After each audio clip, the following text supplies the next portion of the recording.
Hi, I'm Nick Black, and this is something new I want to try called Walking into Work on Monday Like. Raiders won today. They beat the Chargers 31-26 in a nerve-wracking contest in Los Angeles, which normally would be considered second home game for the Raiders, except for fans aren't allowed in the stadium. We elected a new president yesterday, and if I'm being honest, it's really the first time that we've had a president in 4 years. Notre Dame beat the number one team in the country, Clemson. Took 2 overtimes to do it. Glover Teixeira extended his win streak to 5 fights by beating Thiago Santos in the 4th round of their contest last night via rear naked choke. And it was fantastic. Glover, was on his back. Thiago had him a mount. Thiago was wailing on him. Glover Teixeira, being the grappling wizard that he is, gets a reversal. Lands a few onto Thiago Santos. Thiago Santos turns over onto his stomach. Glover lands a rear naked choke. Fight's over. And as I mentioned today, the Raiders, they didn't just win, they beat the Chargers. It's a divisional rival on the road. And somehow, miraculously, their terrible defense managed to come through today. I mean, they allowed 26 points, but overall, in a big way, the defense really won this game. I mean, Raiders had less than 50 snaps. I want to say, unless my count was wrong, they had 49 offensive snaps, 23 passing, 26 rushing, where they split about 325 yards of offense between the two sides. I want to say 165 in the air, 160 on the ground. The Chargers had about 70-something snaps on offense. Sub 50 snaps on offense for the Raiders. They accumulated 31 points. Greater than 70 snaps on offense, the Chargers accumulated just 26 points. So in a way, this defense is normally terrible, and really good defenses don't allow 26 points. But they came through when it mattered, and it was a big win. The Raiders have now moved on to 5-3. And they are 2-0 in the division. This was a big weekend for me. Literally all my people won. Again, I mentioned I was pulling for Biden. I was one of the 75 million Americans that voted for him. And against all odds, in one of the longest elections, the longest election of my lifetime. I don't know what the record is historically, but it was a big deal. My beloved Fighting Irish, at the time, number 4 ranked team in the country, defied the odds and beat the then number 1 ranked team in the country, Clemson, as I mentioned earlier. Now Notre Dame has moved up to number 2 in the rankings, just behind Alabama. It's the first time in 7 years they've been ranked this high.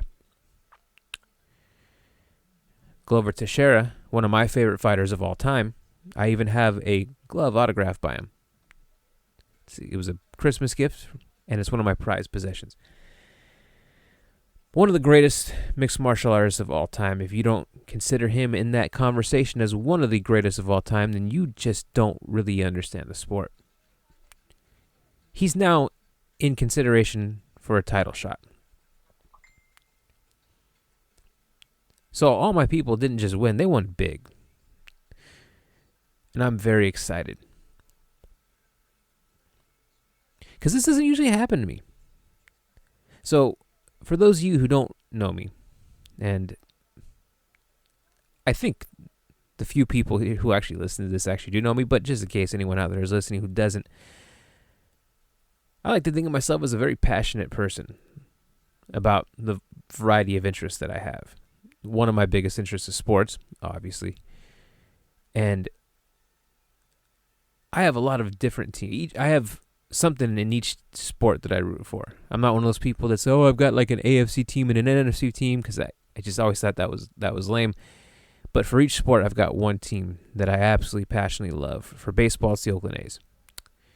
For basketball, it's the Golden State Warriors. For football, no, specifically professional football, it obviously is the now Las Vegas Raiders, former Oakland and Los Angeles Raiders. For college ball, it's Notre Dame. Notre Dame is one of those teams that either you love them or you hate them. I love them. A lot of people hate them. I don't give a fuck. I always get funny looks, though, because it seems to be, at least where I'm from, most Raider fans are USC fans. And being a Notre Dame fan, I hate USC. Hate them passionately. I always get a lot of funny looks. How did you become a Notre Dame fan? And I usually tell people, "Oh, Rudy. That movie got to me as a kid," because it's easier to explain. But the reality of it is, you can blame it on Tim Brown, Mr. Raider himself, who was a Heisman winner at Notre Dame, was one of my favorite players as a child. And he was drafted shortly after I started watching football, about 2 seasons or so. And it didn't take long for him to become my favorite player. So once I found out he was a Notre Dame alumni, that was it. I became a Notre Dame fan. In combat sports, it's a little bit different. There's no teams. There are training camps. There are various affiliations. Hell, actually, a long time ago, there used to be teams. Team Hammer House, Team Shoot the Box, the Lions Den, American Top Team, Brazilian Top Team. But it's not quite the same anymore. But with MMA, combat sports in general, I don't have one specific favorite fighter, just like I don't have one specific favorite movie, but there is a group that I would consider equally my favorites, and Glover Teixeira is one of my favorite fighters of all time. But when you have this many passions, this many interests, it's just law of averages. They're not always going to turn out in your favor. It is a very, very rare occurrence that all of my things win. A couple years ago, the Sharks were in the Stanley Cup and the Warriors were in the NBA Finals. But that year, or leading up to that, the Raiders 2015 were 7-9. That's a losing record. The A's had just finished a 70-win season and were in the middle of another 70-win season. And coincidentally, both the Sharks and the Warriors would lose their championships that year. And this is just one weekend. I'm not talking about a whole year, a whole season. Although, to be fair, even though the Sharks and the Warriors were both terrible this past season, the A's made it to the divisional series in the playoffs. The Raiders are now 5-3 with 2 divisional wins under their belt. So who knows? Oh, and as I mentioned, Notre Dame is number 2 now. They're 7-0. Number 2 in the country behind only Alabama. So who knows? Warriors getting all their guys back this year. Sharks in a rebuild, so we'll see how all that goes. But for this weekend, I feel like I won. I won big. And it started with the presidential election, which that's not a sport, but I'll count it right now because a lot was on the line. And people were very passionate about this. I'm so excited. You guys can't tell because I'm trying to attempt some degree of professionalism, excuse me. Professionality is not a word. The hell was I thinking? Forgive me, I'm excited. And as I speak right now, as I'm recording this, the Buccaneers are losing. Why is that a big deal to me? Because fuck Tom Brady and fuck Antonio Brown. That's why. This is Antonio Brown's first game since week 2 of last season.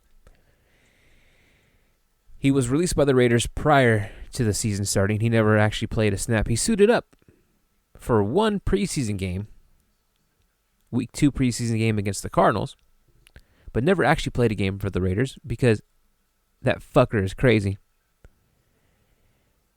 It's like, you guys ever watch King of the Hill? When Tom Hanks would look at Bobby and go, he ain't right. Antonio Brown ain't right. I can go on and on with evidence supporting my claim, but I think you guys could just Google that. I don't really want to waste any more time talking about that now. But there's something really wrong with that guy. And Patriots signed him. He played one game and was released immediately because that guy's got some serious problems. Tom Brady, on the other hand, fell in love with him, moved him into his house. Tom Brady's a weird dude. I'm not going to get into that. I've said some things on social media, some very insulting things and admittedly derogatory things. But they were factual. Tom Brady's a weird dude. I hope they're happy together, but right now, it does not look like it. They are down 28-0 against the Saints. Now, this was the case last week against the Giants. They were down big, and they led a comeback. But the Giants are terrible, and the Saints are really good. So I'm hopeful the Saints can hold on to this lead to give me a moral victory to end my awesome weekend. And also, to silence all the... Can you guys believe there were people at the beginning of the season that were doubting Drew Brees? It seems like every single year, people doubt Drew Brees, and he just proves them wrong again and again and again. Now, I'm not a Saints fan, but how do you not like Drew Brees? Unless you're a Panthers fan or a Bucks fan or a Falcons fan, I can understand why you might not like Drew Brees. But even then, how are you going to hate on Drew Brees? One of the greatest quarterbacks of all time. And he's short, too. So he has that going against him. And that's not an insult on short people, but legitimately, I mean, being able to see over your offensive line is kind of a important aspect of being a quarterback. But we got guys like Drew Brees. We've got Russell Wilson. We've got Kyler Murray. Baker Mayfield ain't that tall. And historically, we have guys like Doug Flutie. And Doug Flutie was the ultimate underdog. When you look back at Doug Flutie's career, you're going to see big games, big wins, especially where he came up off the bench and won. What you might not hear a lot, or maybe depending on the documentary you're watching, but I remember when he was actually playing, and in spite of the fact that Doug Flutie would come in, win games, he was constantly benched. Nobody ever gave him the respect he deserved at the time, in spite of the fact that he kept winning. And that's kind of what I think of when I think of Drew Brees right now. I mean, obviously, not throughout his entire career, but the last 4 or 5 seasons, you start, you check out the fantasy football, preseason magazines that get you, up to date on stats and whatnot. And they're going to have these articles about how this is going to be the Drew Brees starts to fall apart. You turn on NFL Network, ESPN, Fox Sports, CBS, whatever it is you watch, Bleacher Report, you'll see articles talking about this is going to be the year. Like, it's going to happen. He's going to see a dip in production. And it never really happens. Now, at the beginning of this year, especially after the Raider game, he had a lot of doubt. People were doubting him. He just can't do it. He can't throw downfield. Well, they keep winning games. He's doing a pretty good job today. They're 5-2. Who cares how far downfield he can throw? They're winning. They're a great offense. He is a great quarterback, one of the greatest of all time. And at one point in the year, people were actually calling, fans were actually demanding that they put Jameis Winston in the game. Now, that's just dumb. I'm sorry. But that's absurd. But thank you for listening. Go Raiders. Go Notre Dame. Go America. Go Glover Teixeira. And right now, right this very minute, go Saints. Fuck the Bucks. Fuck Tom Brady. And fuck Antonio Brown. Enjoy the rest of your day.